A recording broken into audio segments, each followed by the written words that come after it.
1 Samuel 27. David flees to Ziklag. David said to himself, "One of these days I'll be swept away with Saul. There's nothing better for me than to escape immediately to the land of the Philistines. Then Saul will stop searching for me everywhere in Israel, and I'll escape from him."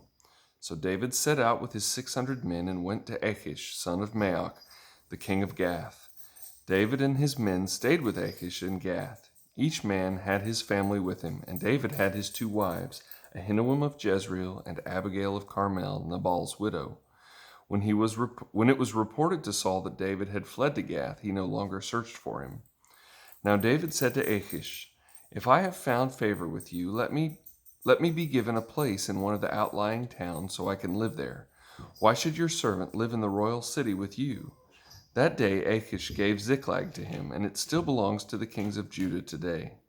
The time that David stayed in the Philistine territory amounted to 1 year and 4 months. David and his men went up and raided the Geshurites, the Girzites, and the Amalekites. From ancient times they had been the inhabitants of the region through Shur as far as the land of Egypt.